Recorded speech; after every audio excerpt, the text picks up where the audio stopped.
Seigneur, nous te bénissons, nous te rendons toute la gloire. Merci pour ta fidélité, merci pour ta présence. Si nous sommes là ce soir, c'est par ta grâce. C'est à cause de ton amour.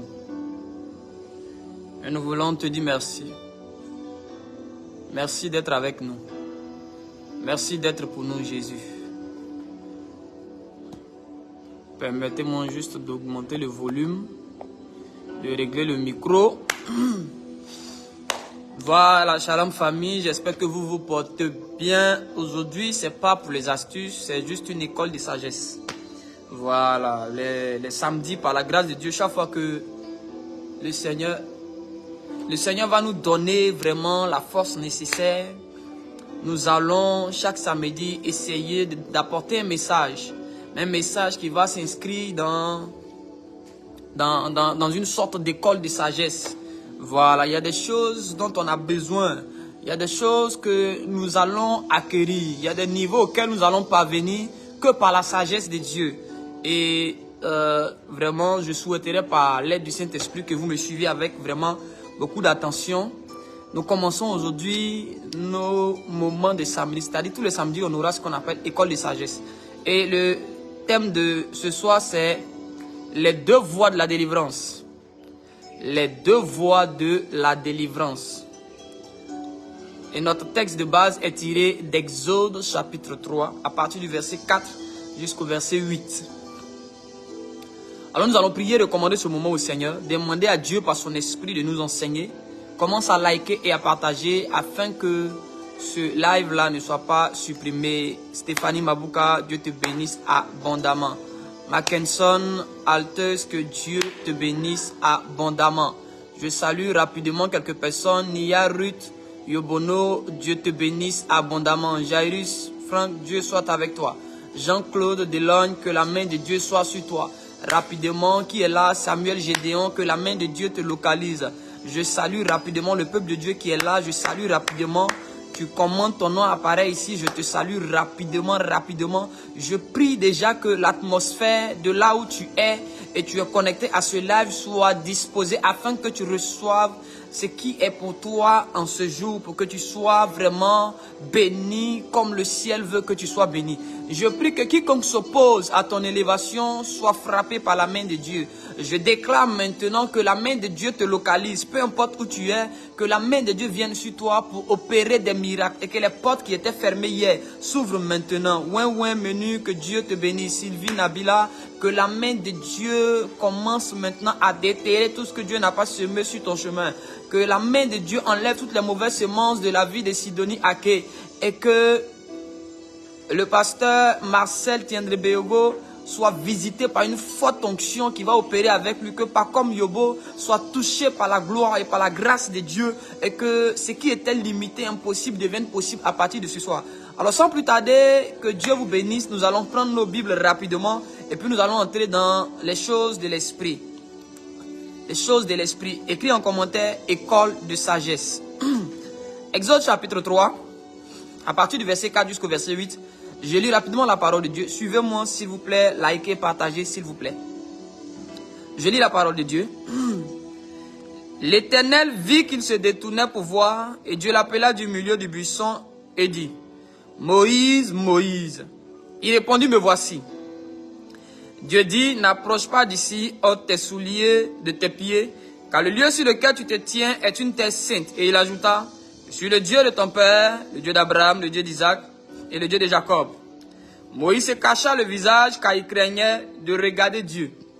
L'Éternel dit, j'ai vu la souffrance de mon peuple qui est en Égypte, et j'ai entendu les cris que lui font pousser ses oppresseurs, car je connais ses douleurs. Je suis descendu pour le délivrer de la main des Égyptiens et pour le faire monter dans ce pays, dans un bon et vaste pays, dans un pays où coule le lait et le miel, dans les lieux qu'habitent les Cananéens, les Hétiens, les Amoriens, les Phérésiens, les Éviens et les Jébuséens. Frère, Jésus va nous faire du bien ce soir par cette parole. Je t'assure, sois connecté. Alors rapidement, nous sommes dans le livre d'Exode. Exode, nous savons, déjà il est question d'Israël en Égypte. La Bible déclare qu'un homme qui était en train de paître Le troupeau de son beau-père, Jéthro, un homme Moïse, était quelque part dans le désert. Et puis, bizarrement, ce monsieur-là a une vision, il a une visitation. Il y a un buisson qui s'embrase, qui s'enflamme. Mais bizarrement, il y a le feu, mais le buisson ne consume pas. Et il entend de ce buisson, il entend une voix qui l'appelle. Et Dieu commence à parler avec lui. Et Dieu dit, je suis descendu pour délivrer mon peuple. Quel est le peuple dont il s'agit? Il s'agit d'Israël. Où était Israël? En Égypte. Nous savons tous comment est-ce que Israël est arrivé en Égypte. C'est par le biais de Joseph, fils de Jacob, que le peuple d'Israël est entré en Égypte. Lorsqu'ils étaient en train d'entrer en Égypte, la Bible déclare que l'Égypte les a accueillis. On était content de les recevoir en Égypte. On leur a même donné un territoire pour dire ici, là, c'est chez vous. Faites ce que vous avez envie de faire. Installez-vous. Vous êtes libres de tout. Vous êtes pour nous une bénédiction. C'est les mêmes Égyptiens qui les ont accueillis à bras ouverts, avec le sourire. C'est de ces mêmes Égyptiens-là que Dieu était venu pour les délivrer. Écoutez-moi bien. L'Égypte hier qui était l'ami d'Israël. L'Égypte hier qui était comme le dauphin. Quand Israël était dans des problèmes. L'Égypte est apparue comme un sauveur, comme un dauphin. C'est la même Égypte. Frère, écoute-moi bien. Ton problème, c'est que tu vis dans un lointain passé. C'est l'Égypte d'hier qui nous a bien accueillis. Mais l'être humain est changeant. L'homme change. Donc ton ami d'hier peut être ton ennemi d'aujourd'hui. Celui avec qui tu as ri hier, aujourd'hui peut se retourner contre toi et te détruire. Le problème d'Israël, il pensait que l'Égypte d'hier était la même Égypte aujourd'hui. Ton problème, c'est que tu penses que c'est parce que la femme t'a rendu service hier. Donc tu comptes sur son bon cœur. Tu regardes au passé pour juger son apparence d'aujourd'hui. Tu regardes à ce qu'elle a fait autrefois pour toi, pour ton frère, pour croire et pour continuer à croire que c'est la même bonne personne. C'est le même bon cœur d'hier qu'elle a aujourd'hui. Frère, l'homme change. C'est Dieu seul qui ne change pas. Il est le même hier, il est le même aujourd'hui, il est le même éternellement. Mais l'être humain est changeant. C'était Judas, il était le disciple de Jésus. C'est à lui que Christ avait confié quoi? La caisse. Mais c'est le même là qui a changé.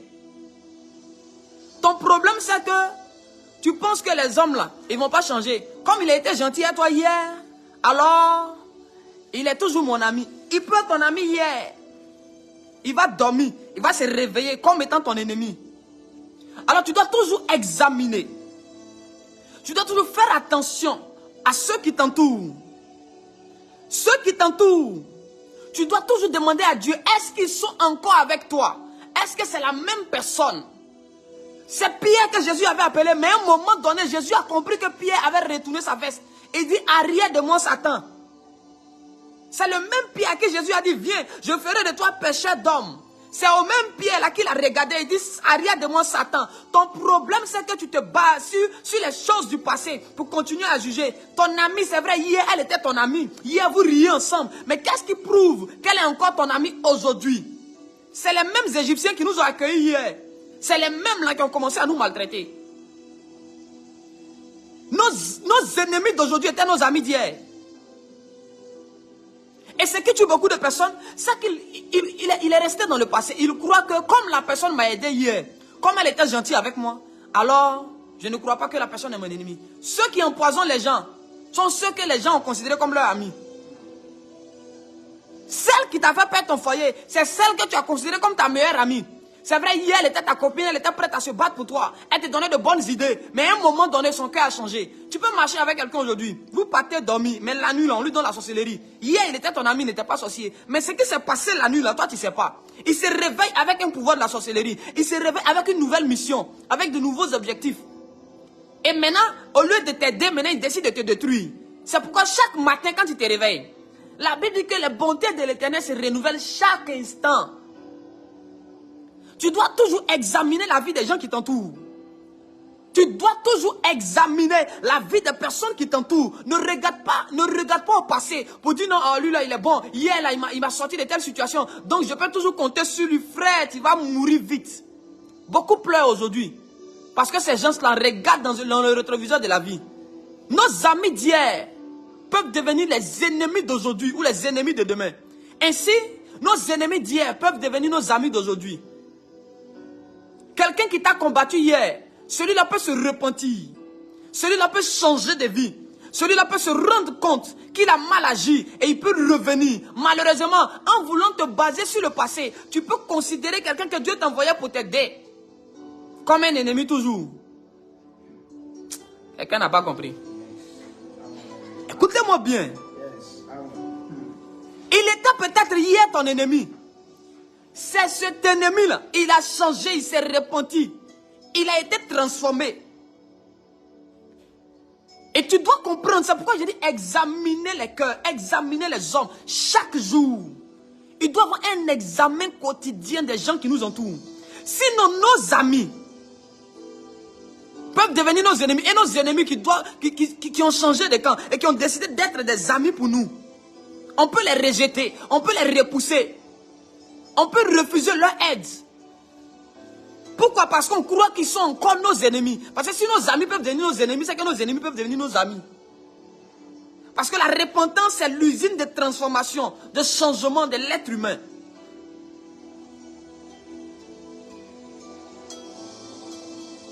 Et il y a beaucoup de personnes hier qui te détestaient. Mais aujourd'hui, ces personnes se sont rendues compte que ce qu'on leur a dit sur toi, c'était faux. Et ces gens-là ont changé. Ces gens-là veulent s'approcher de toi avec un bon cœur. Mais toi, tu vis dans un passé lointain. Un ennemi reste un ennemi. Lui, là, il me détestait hier. Donc, il sait qu'il n'a pas changé. Et tu vas repousser les personnes qui devaient t'aider. Tu vas rejeter les gens qui devaient t'aider. On avait dit à Abraham, ne descends pas en Égypte. Abraham a inculqué cette valeur à ses enfants. Mais c'était la même Égypte où on a dit à Abraham de ne pas descendre. C'est la même Égypte là qui a accueilli son peuple pour les sauver de la famine. Qui a accueilli ses enfants pour les sauver de la famine. L'Égypte où il ne devait pas descendre, c'est dans cette Égypte là il devait aller. L'ennemi d'hier a changé de camp. Il s'est repenti.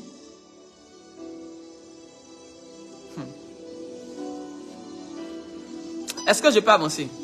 Ton problème c'est qu'à un moment donné, tu ne sais pas te séparer des gens. Il y a des gens qui viennent pour un temps pour jouer un rôle dans ta vie. Quand il a fini de jouer là, il faut te séparer. Israël était parti en Égypte pour échapper à la famine. Normalement, après les 7 années de famine, vous devez retourner chez vous. L'Égypte avait fini de jouer son rôle dans votre vie. Ils sont venus pour une saison bien précise. Et quand la chose est accomplie là, tu cherches encore chez eux. Va chez toi. Mais ils sont restés là. Ils n'ont pas su discerner ce pourquoi l'Égypte était en train de faire des choses. Ils étaient venus pour échapper aux 7 années de sécheresse qui frappaient le monde. Normalement, après les 7 années, vous retournez chez vous. Mais Israël est demeuré là. C'est comme ça, il y a des gens qui étaient venus dans ta vie pour quelque chose. Ils ont fini d'accomplir ça. Mais toi, tu t'es dit non, comme il m'a aidé hier, je sais qu'il peut continuer de m'aider. Et parce qu'un homme a fini de faire ce que Dieu lui a dit de faire dans ta vie, si tu le gardes, il fera ce que Satan lui dit de faire. Il fera ce que Satan lui dit de faire. Quand Dieu envoie des gens, à un moment donné, le torrent, Akérit, avait reçu l'ordre de nourrir Élie, de donner de son eau. Élie devait se nourrir de cette eau-là, jusqu'à ce que Dieu dise au torrent, arrête. L'eau a cessé de couler. Élie a compris que là, il doit quitter ici pour aller à Sarepta. Mais le problème, c'est que certaines personnes ne voient plus l'eau, mais ils disent non, c'est Dieu qui m'a dit. C'est Dieu qui m'a dit de rester là. Je resterai à Kérit et tu meurs. Il y a des gens que Dieu a envoyés dans ta vie. Ils ont fini de faire ce qu'ils ont à faire. Il faut les libérer. Il faut te séparer d'eux. Il faut t'éloigner d'eux. Ils ont fait leur part, c'est fini. Tu dois savoir quel rôle chacun est venu jouer dans ta vie. Quand il a fini le rôle là, ne chargez pas les gens, déposez-les.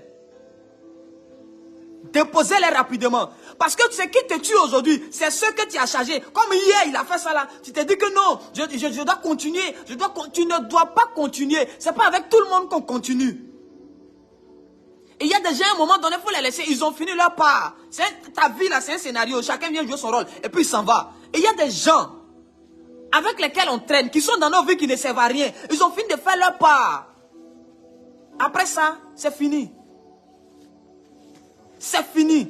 Et c'est ce qui nous tue aujourd'hui. L'Égypte avait fini de jouer son rôle dans la vie d'Israël après les 7 années. Israël devait maintenant chercher à partir, à retourner où ils sont quittés. Les 7 années de sécheresse, c'était fini. Mais ils sont restés là. Non, l'Égypte va nous aider. Et c'est la même Égypte qui les a aidés, qui est devenue maintenant. Pourquoi? Parce que ce que Dieu voulait faire au travers d'Égypte, c'était fini. La saison était finie. Le délai était passé. Après le délai de Dieu, c'est le délai de Satan qui commence. Quand ils finissent de faire ce que Dieu leur a dit, et puis toi tu veux les garder, non, je sais que la maman là, je sais que le frère là, non, il serait bon pour mon ministère. Il est venu évangéliser pour un temps pour remplir ton église, il a fini, laisse-le partir. Quand il dit laisse-le partir, c'est pas parce qu'il t'apporte de grandes choses que le jour va vouloir partir, tu vas vouloir le garder. Attention, Satan va entrer en lui et Satan va commencer à l'utiliser pour te détruire. Tu as dit non, je lui ai fait du bien, je lui ai fait du bien, il m'a rendu le mal. Parce que quand il a fini sa mission dans ta vie, tu as voulu le garder, tu as voulu le conserver. Son délai est passé. Après un délai, c'est la péremption. Le produit se périme. Or, tout produit périmé n'est plus consommable. Ton problème, c'est que tu as des hommes périmés dans ta vie. Tu as des femmes périmées dans ta vie. Tu as des relations périmées. Et ce qui est périmé n'est pas consommable, n'est pas utilisable. On doit jeter. Mais toi, tu conserves ce qui est périmé. Et tu utilises ce qui est périmé. C'est pourquoi ta vie se détruit. C'est pourquoi les choses se gâtent. On est à l'école de sagesse. Est-ce qu'on peut apprendre des choses par le Saint-Esprit?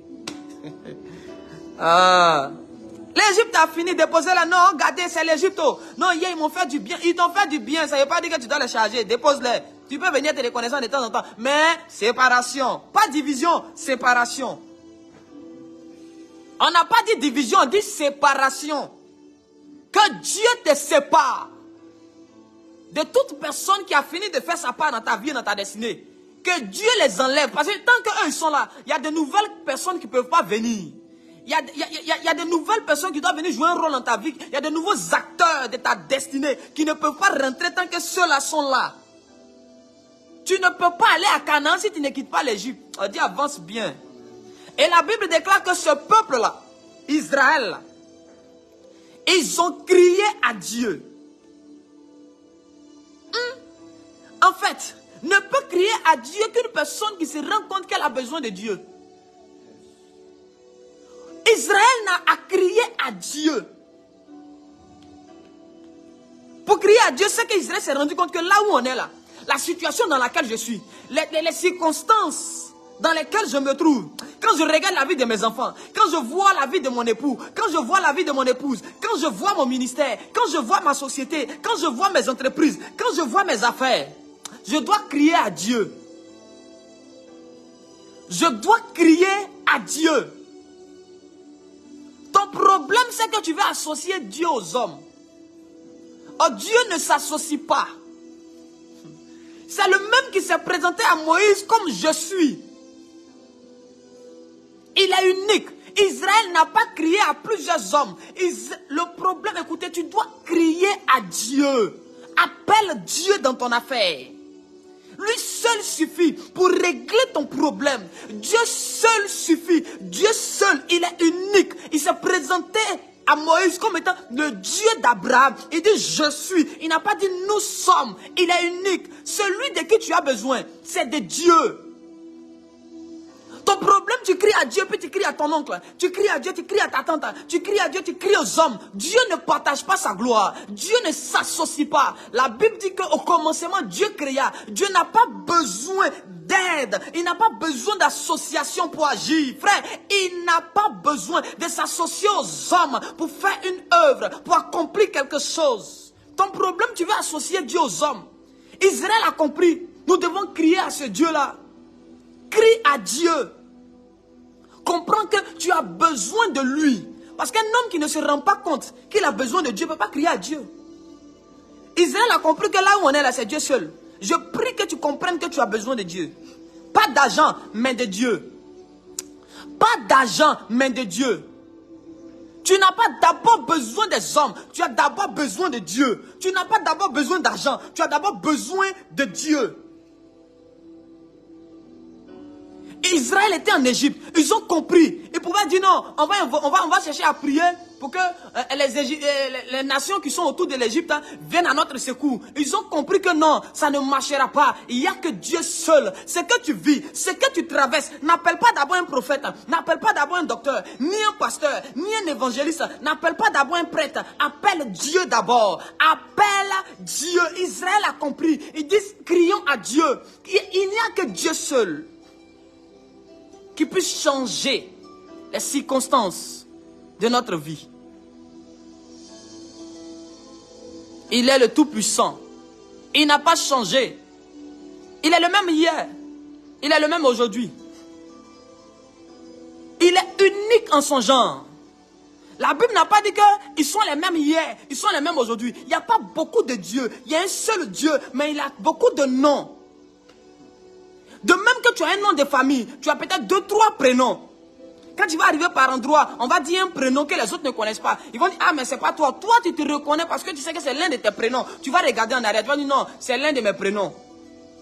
Alors les gens sont un peu traumatisés par les différents noms de Dieu. Ça ne dérange pas. Certains vont l'appeler El Shaddai. D'autres vont dire il s'appelle Jéhovah Sabaoth. D'autres vont dire non, il est l'Éternel des armées. D'autres diront c'est le Dieu d'Abraham. D'autres vont dire il s'appelle Yeshua Mashiach. D'autres vont dire non, c'est mon Père. D'autres vont dire il s'appelle Abba Père. Frère, peu importe les noms qu'on va lui attribuer, il y a un seul Dieu. Il n'a pas dit je m'appelle, nous sommes. Il dit je m'appelle, je suis. Lui seul suffit pour régler ce que tu vis. Lui seul est suffisant. Dieu n'a pas besoin de s'associer aux anges. Frère, lui seul suffit pour régler ton problème. Ton problème c'est que tu associes Dieu aux gens. Tu associes Dieu à ton intelligence, à tes stratégies. Dieu n'a pas besoin de s'associer à ta stratégie. Laisse-le, appelle-le lui seul. Il saura régler ton problème. Il est seul et unique. La Bible dit, il est le même hier. Pas ils sont les mêmes hier. Ah. Il a reçu le nom au-dessus de tous les noms. C'est lui. Lui seul, celui qui dit une chose et la chose arrive. Celui qui ouvre une porte et la porte s'ouvre. Il était le seul qui est entré dans les profondeurs de la terre et qui en est ressorti victorieux et vainqueur. C'est le seul capable d'appeler à l'existence ce qui n'existe pas. La Bible déclare ceci. On dit qui pouvait ouvrir le livre, mais lui seul s'est levé. On dit l'agneau a vaincu. Lui seul était digne. Alors que les vieillards étaient là, alors que les chérubins étaient là, tous les anges étaient assis, tous les êtres étaient là. Mais lui seul, on dit qui? On dit personne dans le ciel, personne sur la terre, personne sous la mer n'a été trouvé digne. Qui veux-tu appeler au secours? Appelle Dieu.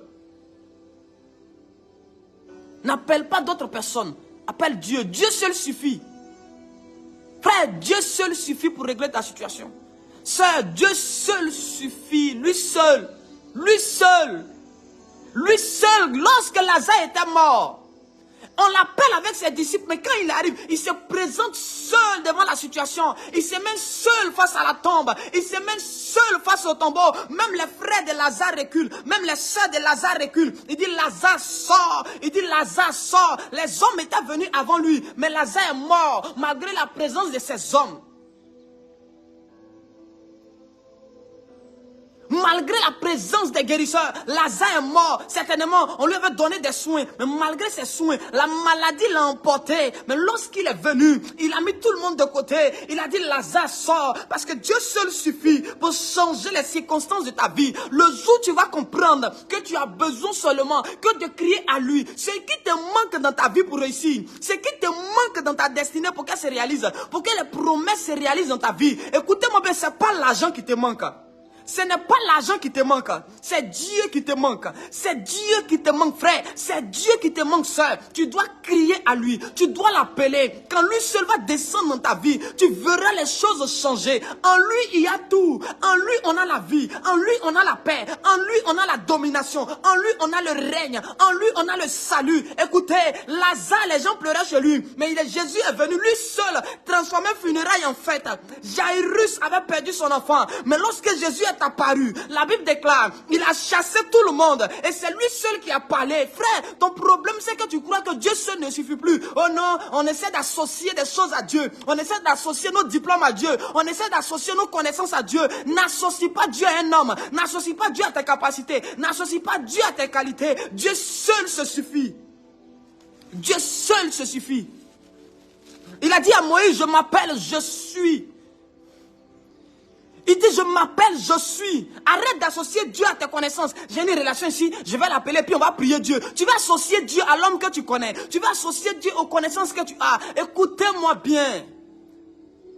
Nous avons besoin de Dieu. David dit, l'Éternel est mon berger. L'Éternel est mon berger. Aucune brebis n'essaie de dire à son berger, voici où je veux que tu m'emmènes. Toutes les brebis écoutent le berger. Suivent le berger. Frère, Tu as besoin de ce Dieu-là. Israël a compris que la vie dans laquelle je suis là, j'ai besoin de Dieu. Israël a commencé à crier à Dieu. Crier à Dieu. Crier à Dieu. Crier à Dieu. Et la Bible déclare. Dieu est descendu. Dieu n'est pas resté là-bas, il est descendu. Frère, écoute-moi bien. Est-ce que tu sais qu'il y a des moments où Dieu descend sur la terre? Et il y a des périodes où le Tout-Puissant, le Créateur, l'être suprême, le glorieux, le vainqueur des nations, il descend. Je peux te choquer? C'est l'homme seul qui a la capacité de déplacer Dieu.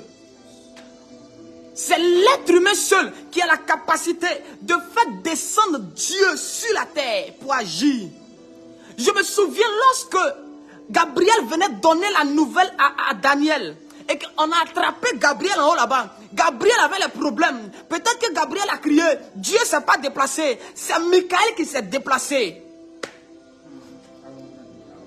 Mais lorsque l'être humain a commencé à avoir des problèmes, la Bible dit qui va sauver les hommes? Il n'y avait personne dans le ciel, il n'y avait personne sur la terre, personne ne pouvait nous sauver. Dieu lui-même. Pourquoi? Qui était en danger? C'était l'homme qui était en danger. Qui avait besoin de soutien? C'était l'homme qui avait besoin de soutien. Écoute-moi bien, que Dieu descende pour ta vie, que Dieu descende dans ta famille. Personne ne peut déplacer Dieu, aucun ange ne peut déplacer Dieu, aucun démon ne peut déplacer Dieu. C'est l'être humain seul qui a la capacité, qui a le pouvoir, qui a les aptitudes, qui est habilité à déplacer le Créateur, à déplacer le Tout-Puissant. Lui seul, frère, lui seul peut venir. C'est l'homme seul qui peut déplacer Dieu. Et je prie que Dieu se déplace pour entrer dans ta maison. Parce que l'homme, quand Dieu devait faire les anges, il n'a pas dit faisons les anges à notre image et à notre ressemblance. Quand Dieu devait faire les arbres, il n'a pas dit faisons les arbres à notre image et à notre ressemblance. Écoutez, l'homme est de la race de Dieu. L'homme est de la race divine. L'homme est l'image et la ressemblance de Dieu. Frère, écoutez-moi bien.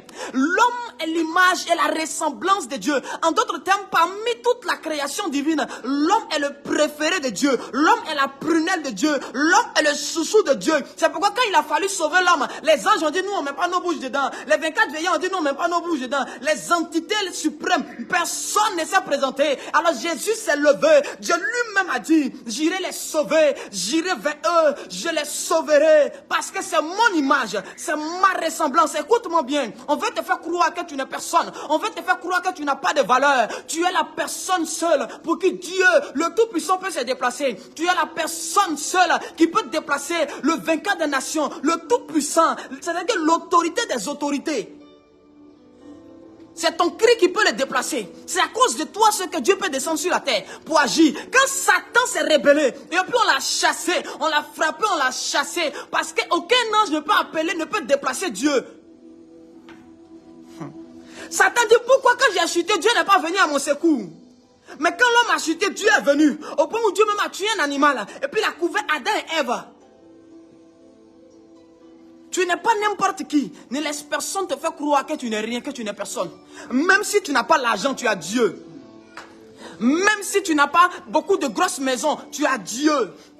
Et tu as la capacité de le déplacer. Tu as la capacité de faire descendre Dieu sur la terre. Frère, on n'avait jamais vu Dieu sur la terre. Jusqu'à ce que des hommes commencent à crier. Jusqu'à ce que des personnes crient à lui. Quand Dieu a regardé, ce n'était pas les animaux qui criaient. Quand Dieu a regardé, c'était son image. C'était sa ressemblance. David dit ceci. Qui est l'homme? Tu l'as fait de peu inférieur à toi. Dans la spiritualité, après Dieu, c'est l'homme. Nous sommes au-dessus des anges. Dans la classification des choses. Après Dieu, c'est nous. Nous sommes les chouchous de Dieu. Nous sommes les bien-aimés de Dieu. Et il y a beaucoup de jalousie dans le domaine spirituel en ce qui concerne l'homme. Voici pourquoi souvent les anges, même pour nous bénir, on a besoin de lutter avec eux. Parce qu'ils ne comprennent pas l'amour que Dieu a pour nous. Quand une catégorie d'anges a péché, on les a chassés. Mais l'homme pêche, on le chasse et puis on va le reprendre pour revenir à lui encore. Quel est cet amour? Ils ne comprennent pas jusqu'à présent. Ils se demandent, mais qui est l'homme? Mais parce que l'homme est l'image, l'homme est la ressemblance, l'homme est de la race divine. Dieu ne peut pas laisser des personnes qui lui ressemblent se perdre. C'est son image, c'est sa ressemblance. Tu es l'image de Dieu. C'est pourquoi la sorcellerie ne te vaincra pas. Tu as la ressemblance de Dieu. Peu importe où on t'avait mis, commence à pousser des cris. Dieu va entendre. Dieu va descendre. Peu importe où on avait déposé tes enfants. Je dis Dieu va descendre. Israël était en Égypte. Mais quand ils ont crié, Dieu est descendu. Cette année, Dieu descend dans ta vie. Cette année, Dieu descend dans ta vie. Cette année, Dieu descend dans ta maison. Je dis descends. Je ne sais pas ce que tu traverses. Mais que ton cri cette année, que ton cri cette semaine, que ton cri ce week-end fasse descendre Dieu. Fasse descendre Dieu. Fasse descendre Dieu. Quand tu commences à invoquer Dieu, l'homme seul a la capacité d'invoquer Dieu. Frère, dans le domaine spirituel, quand Gabriel avait les problèmes, s'il n'avait pas le numéro de Michael, Michael ne venait pas. Si Gabriel n'avait pas le numéro de Michael, Dieu ne peut pas descendre venir sauver un ange. Ils vont gérer ça entre eux. Mais quand l'homme a un problème, Dieu descend. Les hommes s'étaient rassemblés à un moment donné sur la terre. Ils ont commencé à bâtir une tour. La Bible dit que Dieu est descendu, il a vu. Pourquoi? Parce que c'était des hommes qui faisaient ça. Dieu pouvait les tuer, mais qu'est-ce que Dieu a fait? Il les a juste confondus. L'homme que tu es cher aux yeux de Dieu. L'être humain que tu es précieux, tu es précieuse aux yeux de Dieu. Que personne ne te séduise et te fasse croire que tu n'es rien. Tu es sans valeur. Frère, tu as plus de valeur que l'argent. Ma soeur, c'est pourquoi quand tu vas vendre ton corps pour de l'argent, Dieu est triste parce qu'il voit. Tu te vends pour quelque chose qui est en dessous de toi. Tu te vends pour quelque chose qui est en dessous de toi. C'est comme si tu vendais une marchandise de 1 million à 200 francs. Dieu te regarde, il dit comment est-ce possible?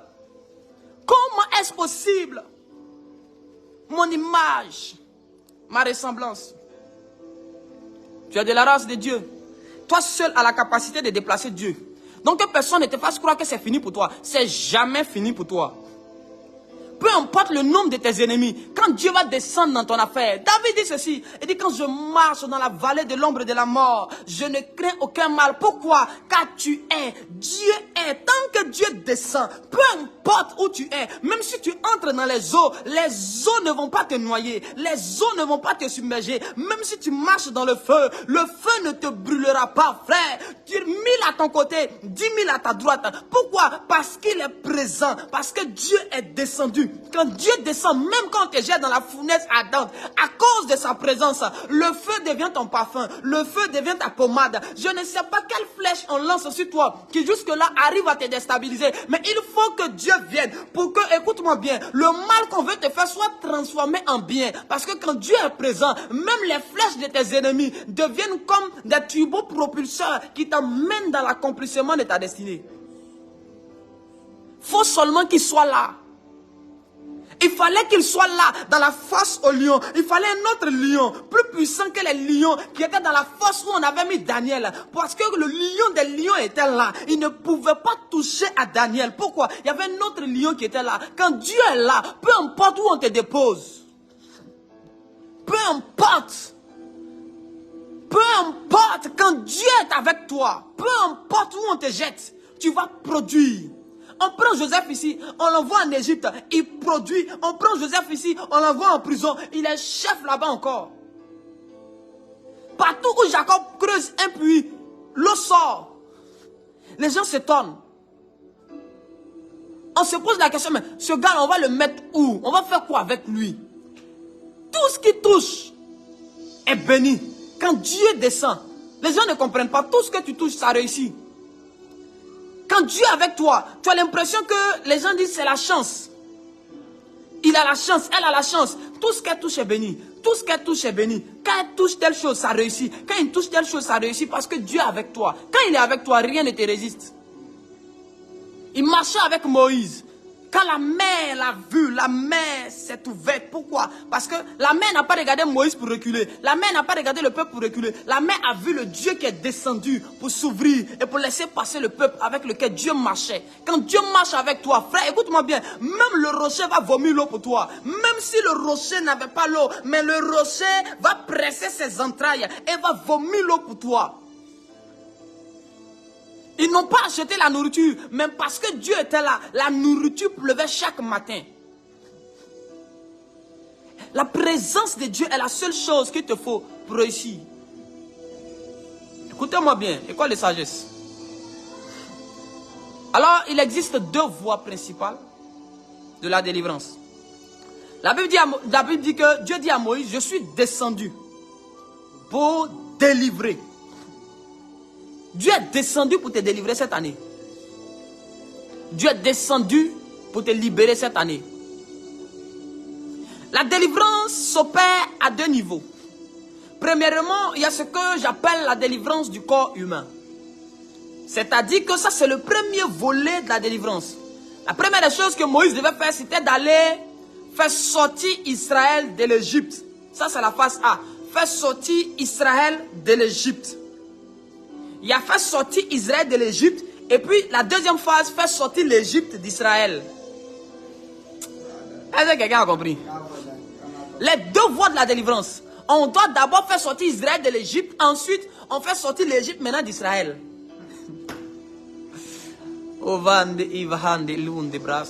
Est-ce qu'on peut me donner des likes et des partages, s'il vous plaît? Donne-moi des likes et des partages. Et puis je commence maintenant à te donner les rimas. Je commence à parler des deux voies de la délivrance. Tu me donnes des likes et des partages, je commence à parler. Tu vas comprendre quelque chose tout à l'heure. On a presque fini. Écoutez-moi bien. Faire sortir Israël de l'Égypte, c'est la partie où on doit chasser un esprit mauvais qui est entré dans ton corps. Un esprit de colère. Ça, c'est la première voie de la délivrance. Où on doit chasser les démons. Sortez de votre corps. Sors de son corps. Va-t'en. Esprit de temps. Esprit de temps. Esprit de temps. Libère son corps. Ça, c'était la première phase de la délivrance. Donc, il y a des personnes ici. Tu pries, tu jeûnes, mais il y a un esprit dans ton corps. On doit chasser. Tu as besoin de passer par la délivrance pour voir et pour vivre des choses. Quand Dieu descend, Dieu vient d'abord pour la délivrance. Il vient d'abord chasser les esprits qui sont dans ton corps. Parce que ces esprits-là ne peuvent pas rester en toi. Parce que Dieu veut venir habiter en toi. Donc il faut d'abord que Dieu nettoie la maison. Dieu doit chasser tous les parasites. Dieu doit chasser toute présence qui n'est pas à sa gloire. Pour que lui vienne siéger. Donc c'est d'abord cette première voie-là. Chasser les démons du corps. Maintenant la deuxième voie. C'est-à-dire que la première voie, c'est faire sortir de l'Égypte. La deuxième voie, c'est faire sortir l'Égypte de toi. Écoutez-moi bien. Ça, c'est la partie où c'est ton caractère maintenant qui doit changer. Souvent, on finit de chasser un démon, mais il y a le caractère qui reste. Si on a chassé un démon, mais que tu continues d'avoir le même caractère, ta délivrance est inachevée. C'est pourquoi dans le désert, ils sont morts. Pas parce que Pharaon était avec eux dans le désert. Pas parce que l'Égypte était avec eux dans le désert. Mais l'Égypte était en eux. Pour parler du caractère. C'est parce que leur comportement n'a pas changé qu'ils sont morts dans le désert. Moïse va sur la montagne. Il fait quelques jours, on ne le voit pas. Au moment où Moïse va revenir, ils ont fabriqué un veau d'or. Ils ont commencé à adorer ça. Pourquoi? Les esprits avaient été chassés de leur corps. Mais le caractère n'avait pas été changé. Aujourd'hui, beaucoup d'enfants de Dieu pensent que, comme on a dit, esprit de colère, va-t'en. Tu as crié, tu as sauté à l'église. On dit c'est fait. Tu penses que ta vie là, c'est fini comme ça, tu es délivré. Non, j'ai fait ma délivrance, j'ai fait ma cuite d'âme. Frère, quand on finit de chasser un démon, il faut qu'on chasse le mauvais caractère. Ton caractère là doit changer. C'est la deuxième voie de la délivrance. Il est plus facile de chasser un démon d'un corps que de changer le comportement d'une personne. Il est plus facile. C'est plus facile de dire démon va-t'en que de changer le caractère d'un homme et d'une femme. Elle est habituée à vivre comme ça. Donc quand tu lui dis change de vie, ta manière de t'habiller n'est pas conforme. Ta manière de parler, ce n'est pas une bonne manière. Non, une femme doit être soumise. Tu dois parler comme ça à ton mari. Peu importe les circonstances. Monsieur, tu dois faire comme ça à ta femme. Voici comment vous devez faire avec vos enfants. Les gens trouvent que tu viens les gêner. Les gens trouvent que ce que tu demandes est trop. Parce qu'ils ne veulent pas changer de caractère. Et la délivrance devient inachevée. Trop de délivrance inachevée. Parce qu'on chasse les esprits, mais on ne change pas les comportements. On ne change pas les caractères. Le caractère te suit partout. Le caractère te poursuit partout. Ta renommée dépend de ton caractère. C'est parce que nous ne savons pas ça. Nous, on pense que la délivrance se limite au simple fait. Démon, va-t'en. Non, je cherche ma délivrance. Il y a un hôtel de famille, on doit briser. L'hôtel qu'on doit briser, c'est ton mauvais comportement. Ton comportement, tu dis, moi, quand j'ai dit, je vais faire ça, même mon papa ne peut pas m'arrêter. On doit enlever ça dans ton corps. C'est pourquoi quand Dieu se révèle à Saul de Tarse, la première des choses, quand Dieu veut changer ton comportement, Dieu casse tes yeux. Dieu te rend aveugle. Tu vois trop clair. Tu dois te laisser conduire. La Bible dit quand l'esprit vient, l'esprit devient notre conducteur. Non, l'esprit ne peut te conduire que si toi tu es aveugle. Parce que si tu vois que l'esprit voit, l'esprit va te dire allons à droite. Quand tu as dit non, moi je vois, allons à gauche. Donc quand Dieu se révèle à Paul pour changer la vie de Paul, pour changer le caractère de Paul, la première chose que Jésus fait, Jésus lui casse les yeux afin que cet aveugle se laisse conduire. L'obéissance totale à la voix de Dieu, c'est la clé du changement de notre caractère. Si tu ne deviens pas aveugle pour te laisser conduire par Dieu, tu ne peux pas. Tu ne peux pas changer de caractère.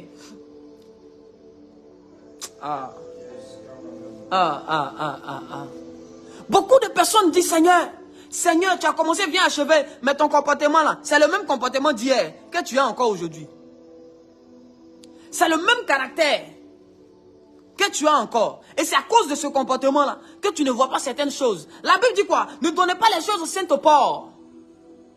Et il y a un type de caractère, tant que tu auras ça, il y a un type de gloire, il y a un type de grâce, il y a un type de bénédiction que tu ne vas pas recevoir. La Bible dit quoi? L'obéissance vaut mieux que le sacrifice. L'obéissance dont il est question, c'est le comportement que tu dois avoir. C'est le caractère que tu dois avoir.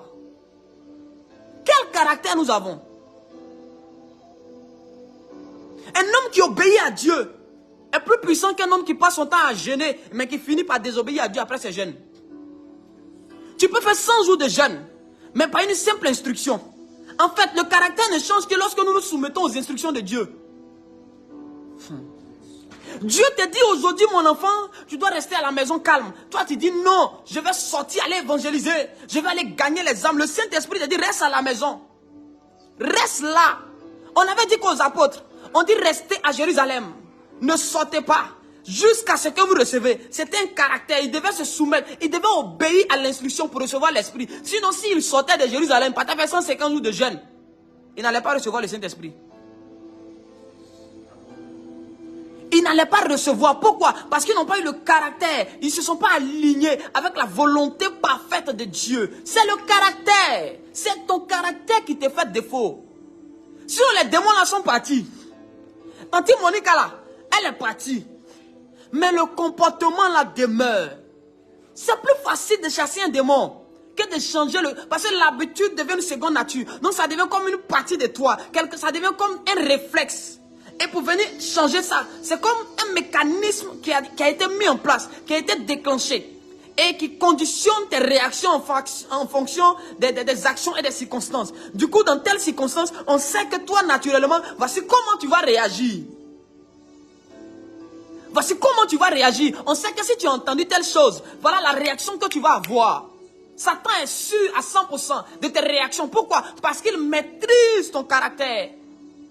Il sait que si il te voit, il te montre ton mari en train de faire ça, il te montre ta femme en train de faire ça, il te montre ton enfant en train de faire ça, il sait quelle réaction exacte que tu vas avoir. Donc Satan fait tout pour te montrer. C'est pourquoi quand le Saint-Esprit vient, il casse tes yeux comme Paul. Il faut que tu deviennes aveugle pour dépendre de lui, afin que Christ, par le Saint-Esprit, devienne ton conducteur. La Bible dit que quand l'Esprit vient, il vient pour nous conduire. David dit, l'Éternel est mon berger. Qui est ton berger? Tu suis qui? C'est le berger que les brebis suivent. Quel genre de brebis sommes-nous pour ne pas être obéissantes? Et les soumissions aux instructions de Dieu est en train de nous détruire dans cette génération. On pleure, Seigneur, au secours. Mais tu fais quoi dans la désobéissance? Et puis tu dis que tu appelles Dieu. La Bible dit que l'obéissance vaut mieux que le sacrifice. La soumission à l'instruction de Dieu est mieux que 50 jours de jeûne inutile que tu vas taper. La soumission à l'instruction de Dieu pour toi est mieux que 100 prophètes qui vont prier pour toi. Frère, quand Dieu te parle, il faut faire. Il faut dépendre de lui. Il faut lui obéir. Sinon, tu as fini de désobéir à Dieu. Et puis tu vas, non, papa, tu sais, il faut prier pour moi. Je sais que tu as une bouche autorisée. Demandez à Balaam. Un peuple dont Dieu a approuvé les voies. Ils sont venus le louer pour aller maudire le peuple. Il a failli perdre la vie. Et vous mettez vos pasteurs dans les problèmes. Parce que vous désobéissez à Dieu. Et puis vous partez maintenant voir les pasteurs pour qu'ils viennent s'opposer à Dieu. Vous voulez avoir le ministère de Balak qui allait corrompre Balaam.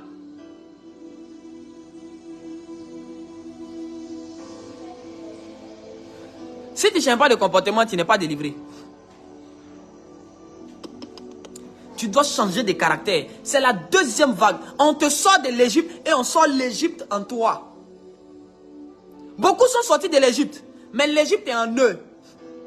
Le veau d'or là, c'est où ils ont vu ça? C'était en Égypte. Quand ça a chauffé, l'Égypte qui était en eux est sortie. C'est-à-dire que le caractère, les choses cachées, les habitudes cachées sont sorties, ont réjailli, ont fait surface. Et il y a des choses en toi. Tu as un comportement caché. Tu as des réactions qui sont en toi, qui doivent sortir, qui doivent te laisser. Tu dois abandonner cette manière de vivre là. Tu dois changer de comportement, mon frère. Tu dois changer de comportement, ma soeur. 17 années, je vais changer de comportement. Deviens aveugle, deviens sourd. Laisse l'Esprit de Dieu entendre pour toi. Laisse Dieu voir pour toi et te conduire. Et te conduire. Parce que tu ne peux pas te laisser conduire tant que tu vois. C'est pourquoi on a fermé les yeux de Saul et Tasse. Afin qu'il devienne maintenant quelqu'un qu'on conduit. Quelqu'un qu'on conduit. Quelqu'un qu'on conduit. Oh non, moi, on a fait ma cuite d'âme. On m'a délivré. J'ai écrit. J'ai confessé. On a compris. Mais le comportement là, il faut changer. Et il ne changera que lorsque tu vas commencer à te soumettre à Dieu. C'est la soumission. La soumission aux instructions de Dieu. C'est la soumission aux instructions de Dieu. Alors Moïse a compris que ces gars-là, avec eux, non, on ne peut pas aller, on peut pas entrer en Canaan. Donc Dieu même les a exterminés. Et puis c'est une autre génération qui est entrée à Canaan. Frère, je ne sais pas ce pourquoi tu pleures jusque-là. Je ne sais pas ce qui te détruit. Et tu penses que Dieu t'a laissé. Le problème, peut-être qu'on a chassé un esprit. Peut-être qu'on t'a dit que non, c'est tel sorcier, c'est telle sorcière. On a prié, l'esprit est parti. Mais c'est le caractère, la désobéissance, l'insoumission dans laquelle tu marches par rapport à la parole de Dieu, par rapport aux instructions du Saint-Esprit. Tu n'es pas soumis à l'Esprit de Dieu. Tu ne marches pas par l'Esprit. Toi, tu marches comme tu veux et tu veux que Dieu se soumette à toi. C'est toi qui as dit à Dieu aujourd'hui, voici ce qu'on fait. Dieu dit, il faut jeûner. Tu dis, non Seigneur, j'ai tellement, mon médecin dit ça. Dieu dit, toi tu dis, ton médecin dit. Dieu parle, toi tu dis que ton médecin dit. Dieu parle. On a dit à Naaman, jette-toi dans l'eau. Naaman dit, oh moi Naaman, je ne peux pas. Tant que tu ne te soumets pas, tu ne verras pas la gloire. Tout est dans le caractère. C'est plus facile de repérer un démon plutôt que de convaincre un homme ou une femme d'accepter que le caractère qu'elle a est mauvais et qu'il doit changer. Parce que chacun est parfait à ses yeux. Quand tu te vois, tu te dis que le problème c'est l'autre. Tu te dis que le défaut là c'est l'autre, c'est pas toi. Non, moi je suis pas mauvais. Moi je suis bon. Moi là non, c'est lui le problème. Et dans leurs explications, ils ont toujours raison. La Bible dit qu'enlève d'abord la paille qui est dans ton œil. Donc normalement, un enfant de Dieu qui est conduit par l'esprit, la première chose que l'esprit commence à faire, c'est de te montrer tes lacunes. C'est pas d'abord d'indexer et de dire non, lui là voici comme il est, c'est là voici comme elle est, c'est là voici sa vie, c'est là voici ses péchés. L'esprit qui vient pas d'abord te révéler tes lacunes, tes péchés, et puis c'est les péchés des gens qui te montrent là, c'est pas Dieu, hein, c'est un démon. C'est pas le Saint-Esprit, C'est un démon. C'est un démon. Quand l'esprit vient, il te révèle toi-même tes lacunes. Il commence à travailler sur toi. Il te sauve pour sauver les autres. Il te change pour changer les autres. Dieu a transformé d'abord les pierres et autres avant de les utiliser. Dieu ne donne pas les choses saintes au pauvres. Donc il y a la gloire de Dieu. L'onction de Dieu n'est pas donnée aux gens qui n'ont pas le caractère que Dieu veut. Ce qui attire l'onction, ce n'est pas la prière. Ce n'est pas le jeûne. C'est l'obéissance à l'instruction. C'est l'obéissance. L'onction, la puissance, les miracles se trouvent. On dit voici les signes qui accompagneront. Les signes là accompagnent. Les signes se déplacent. C'est un caractère que tu dois avoir pour que les signes là t'accompagnent. C'est pas quand tu as prié du matin au soir. Beaucoup prient cette génération. On a tellement de prières, mais avec un mauvais comportement. Voici pourquoi on n'a pas de signes et de prodiges. Un mauvais cœur, un mauvais caractère. On ne veut pas changer. On veut demeurer dans ce même caractère. Et on demande à Dieu les choses. C'est Dieu ne donnera jamais les choses saintes aux pauvres. Peu importe ta vie de prière, ta vie de jeûne. Tu ne verras pas la gloire de Dieu si tu ne changes pas de comportement. Les promesses seront là, on dira, je vois, j'entends, Dieu me dit, voici ce qu'il veut faire avec toi. Mais tant que tu ne changes pas de comportement, tu ne verras pas ce que Dieu veut faire. Tu vas entendre seulement, mais tu ne verras pas. On veut les choses de Dieu, mais les choses de Dieu sont parfaites et saintes. Et Dieu, lui, il attend que ton comportement change pour te donner ça.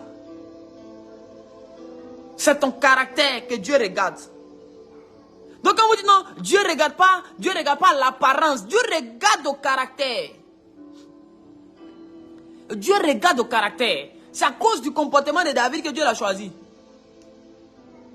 Si dans une famille, Dieu doit choisir, ça va pas être tu fais pitié que Dieu te choisit. C'est parce que tu as un bon comportement. Il y a des gens qui font pitié, qui souffrent, mais qui ont un mauvais cœur, qui ont une mauvaise vie, qui ont un mauvais comportement. Frère, n'aie jamais pitié de quelqu'un de qui Dieu lui-même n'a pas eu pitié. Souvent, vous voulez avoir plus pitié que Dieu lui-même. Jean, vous aimez trop l'homme que Dieu lui-même. Tu vois quelqu'un souvent, depuis là, il souffre. Tu penses que non, Seigneur, il faut aider le frère, Jésus, non, je vais l'aider. Tu ne connais pas le comportement du gars là. Tu ne connais pas le comportement de la soeur là. Elle a un mauvais caractère. C'est pourquoi elle est là où elle est aujourd'hui. Et c'est ce caractère-là qui est le blocage. Tant que ça ne change pas, elle ne verra pas la gloire de Dieu. Alors toi, quand tu veux te montrer les plus bons que Dieu, non, je vais l'aider, tu la mets chez toi. C'est là que tu vois clair. C'est là que tu comprends qu'en réalité, ce n'est pas tout le monde en aide. C'est pas tout le monde, il faut se promener. C'est pas tout le monde. Il ne faut pas avoir pitié de quelqu'un de qui Dieu lui-même n'a pas eu pitié. Et c'est toi qui aimes l'homme que Dieu. Dieu a donné sa vie pour l'homme. Il y a des gens, quand tu les vois souffrir, il faut bénir Dieu, il faut passer. Il y avait des malades en Israël, et Jésus les a guéris tous. Il y a des malades, il les voit, ils passent. Parce qu'il y a des gens, c'est parce qu'ils ne marchent pas bien. Sinon, quand il est assis, lui, il est là planifié comment faire pour aller sacrifier les enfants des autres. Un paralytique comme ça, là, il n'a pas besoin de guérison. Il doit rester paralysé. Peut-être ce qui est dans sa tête, là, c'est pas bon. Il y a des gens à qui Dieu ne va pas donner l'argent. Tu ne vas pas avoir l'argent tant que ton comportement ne change pas. Parce que Dieu connaît ton cœur. Combien de frères à qui Dieu a fait semblant de donner un peu de gloire, un peu d'argent, où ils sont aujourd'hui? On ne les voit plus à l'église. Toutes leurs promesses, là, ils ont oublié. Moi, mon père spirituel, il a soutenu un jeune homme. Le jeune homme n'avait pas l'argent, il passe. Mon père spirituel a pris l'argent. Il a aidé le monsieur jusqu'à ce que le monsieur a passé un concours. J'étais le nom. Il a eu le concours, il a écrit sur papier. Non, je reconnais, je confesse que voici ce que je vais faire pour le ministère. Quand il a eu son rappel, il n'a plus jamais décroché l'appel de mon père spirituel jusqu'aujourd'hui. Toutes ses promesses, il n'a pas réalisé. C'est parce que tu n'as pas encore eu ce que tu cherches, que tu fais semblant d'être humble. Il y a des faux humbles à l'église que Dieu ne bénit pas, que Dieu n'écoute pas. N'ayez pas pitié d'eux. Ils doivent changer de caractère. Ils doivent changer de caractère. C'est parce que tu ne changes pas de comportement que tu ne vois pas certaines choses dans ta vie. Tu veux la gloire, tu veux la puissance, tu veux l'onction, sois obéissant à la voix de Dieu. C'est aussi simple que ça. Si les disciples sortaient de Jérusalem, ils partaient jeûner, prier sur les montagnes, ils partaient prier, Seigneur, tu as promis l'esprit, tu as promis la gloire, c'est nous on marchait et toi. Jésus, hier on a fait ça. Même si hier tu as bien fait qu'aujourd'hui tu n'es pas en train d'obéir. Et que tu vas te baser sur les actions que tu as posées hier pour que Dieu vienne te bénir dans ta désobéissance. Dieu ne te bénira jamais dans la désobéissance. La seule chose qu'il peut te faire, c'est de te ramener sur le bon chemin pour pouvoir te bénir.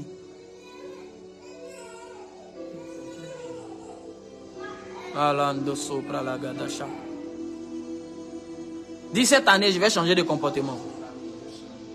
Oh, dis cette année, je vais changer de caractère. Tu dois changer de comportement. On a chassé les démons de ton corps, mais c'est le caractère. Là, lui, il ne va pas comme ça. Lui, il ne change pas un coup. Hein? Non. Tu as besoin de faire violence sur toi. Souvent, tu sens que ça ne t'arrange pas. Tu as mal, mais on te dit qu'il faut demander pardon. C'est toi qui as raison, mais c'est à toi on dit de demander pardon. C'est-à-dire qu'on t'insulte et puis on te demande, il faut aller demander pardon à celui qui t'a insulté. Quand tu regardes ça, tu dis non, c'est pas possible. Seigneur, il m'a blessé. Elle m'a manqué de respect. C'est moi, je vais aller m'humilier pour lui demander pardon. Un jour, Jésus a dit à ses disciples, il dit venez ici. Il a commencé à laver les pieds, il a commencé à faire des choses. Ils ont dit, ah le vieux, toi tu vas me faire ça. Jésus dit aujourd'hui vous ne comprenez pas. Demain vous allez comprendre. Celui parmi vous qui veut être grand, qu'il soit le plus petit, qu'il soit au service de tout le monde. C'est une manière de vivre, c'est un caractère. Quand on dit l'humilité là, c'est un comportement que tu dois avoir. C'est un style de vie que tu dois avoir. C'est pas tu vas venir te mettre à genoux devant les gens et puis dans ton cœur là-bas tu vas les insulter. Tu vas venir te mettre à genoux devant le pasteur. Non, tu respectes le pasteur mais tu es insolente à la maison, tu ne respectes pas ton mari. À la maison tu ne considères pas ta femme, tes enfants, mais tu t'en fous d'eux. Le voisinage, tu te fous de tout le monde. À l'église, c'est toi quand on prie, quand tu te mets à genoux pour saluer le pasteur. Faux semblant. Faux chrétien, fausse chrétienne. Faux pasteur. Des bandits cachés. Mais Dieu ne va pas les bénir. Il ne donnera pas les choses saintes au port. Et dans cette génération, si tu veux te démarquer, démarque-toi par ton caractère. Tu dois avoir le caractère qu'il faut. C'est la deuxième voie de la délivrance. Parce que si on a chassé un démon, que tu as toujours le même caractère, c'est comme si tu n'es pas délivré. C'est pourquoi beaucoup de personnes disent on a chassé l'esprit de colère, mais souvent que c'est là, la colère d'abord, avant d'être un esprit, c'est une manière de vivre. Donc l'esprit peut partir, puis toi tu conserves toujours cette manière de vivre là. Tu es nerveux. On te dit bonjour même, tu veux faire palabre. Bonsoir, tu veux faire palabre. Faut pas changer. Faut dire non. Et puis il faut rester, non, je sens l'onction quand je prie, frère. L'onction n'est pas dans les sensations. Oh non, faut pas sentir. Tu dois être conduit par l'esprit. Tu ne dois pas sentir pour marcher. Tu dois être conduit par l'esprit, pas parce que tu sens, pas parce que tu ressens, mais par l'esprit de Dieu. Quand le Saint... Écoutez, il y a des moments où les apôtres voulaient aller évangéliser dans des endroits. L'esprit a dit n'allez pas là-bas. Souvent tu vas aller faire des choses, le Saint-Esprit il ne faut pas partir. Tu dis non, il y a l'onction. Je veux voir. Au point où souvent maintenant tu trouves que tu n'as plus besoin de consulter Dieu. Oh Dieu attend, je maîtrise. Et puis quand tu arrives là-bas, tu cries. Mais là où Dieu ne t'a pas envoyé, c'est Satan qui t'accompagne. Dieu accompagne ceux qu'il envoie. Il a envoyé Moïse, il était à lui-même. Il a envoyé Élie, Dieu était à lui. Il a envoyé Samuel, Dieu était à lui. Samuel voulait oindre quelqu'un d'autre, mais parce que Dieu était à lui, Dieu l'empêchait de oindre la mauvaise personne. Toi où tu vas là, qui t'a envoyé là-bas? Quand Dieu ne t'a pas envoyé quelque part, demande à Balaam. Dieu ne l'a pas envoyé, il est parti. Il y a un ange qui était sur la route, prêt à le tuer. Souvent c'est Dieu qui nous combat, parce qu'on n'est plus dans sa volonté. Quand tu n'es plus dans la volonté de Dieu, tu es dans la volonté du diable. Tu deviens ennemi de Dieu. Dieu te combat. Balaam allait mourir. Balaam allait mourir. Il est prophète, hein, mais il allait mourir. Dieu lui parle. L'homme qui voit les visions du Très-Haut, mais il allait mourir. Pourquoi? À cause de son comportement. Elle est dons. Mais les dons sans le comportement, là, c'est la mort. C'est comme ça, il y a des pasteurs aujourd'hui, ils ont des visions, ils ont des révélations. Mais eux, ils lavent les frères de leurs amis. Un pasteur qui vient, il dit non, déshabillez-vous, je vais vous laver. Des frères en Christ, lui à l'église, là, quand il vient à l'église, c'est pour coucher à toutes les sœurs. Les sœurs en Christ, quand elles viennent, c'est pour chercher le mari des gens dans les églises. Mais ce comportement-là, tu veux voir quelle gloire. Si on veut, on n'a qu'à prier, il faut tomber à l'église. Ils n'ont qu'à prophétiser toutes les prophéties. Si ton comportement ne change pas, aucune prophétie ne va se réaliser. Tu vas attendre jusqu'à mourir. Changeons de vie, changeons de caractère. Seigneur, donne-moi l'onction. L'onction n'est pas dans la prière. Jésus n'a pas prié pour avoir l'onction. Hein. Jésus a prié pour avoir l'ordre de mission. Qu'est-ce que je dois faire? Quel caractère je dois avoir? Comment je dois me comporter? Sinon Jésus, là, il avait la puissance lui-même. Lui-même, il a la puissance. Il n'a pas les gêner pour dire, Seigneur, où est moi aujourd'hui là? On aligne les 40 jours, mais quand tu finis de gêner là, c'est quelle vie tu mènes même? C'est quel comportement tu as? On ne peut pas te donner conseil. Depuis que tu entends la voix de Dieu là, on ne peut plus te parler. C'est toi seul qui sais ce qui est vrai. C'est toi, on doit écouter. Le très haut, c'est toi. Tu sais tout. Monsieur, je sais tout. Madame, je sais tout. Et il y a des personnes qui viennent pour écouter la voix de Dieu. Parce que Dieu peut parler à travers tout le monde. Peu importe l'âge, la forme et la taille. C'est qui te tue. C'est pas que les sorciers soient puissants. C'est qui te tue. C'est ta désobéissance à la voix de Dieu. Ce qui a chassé Adam, c'est son caractère. Il n'a pas été à mesure d'avoir le comportement qu'il fallait pour résister. Quand sa femme a dit, tiens, ce qui te chasse de ton jardin, de la position que Dieu veut te donner, c'est ton caractère. Permettez-moi de ne pas être aussi long que ça. On va s'arrêter là demain dimanche. On va aller préparer le culte. Alors que Dieu vous bénisse.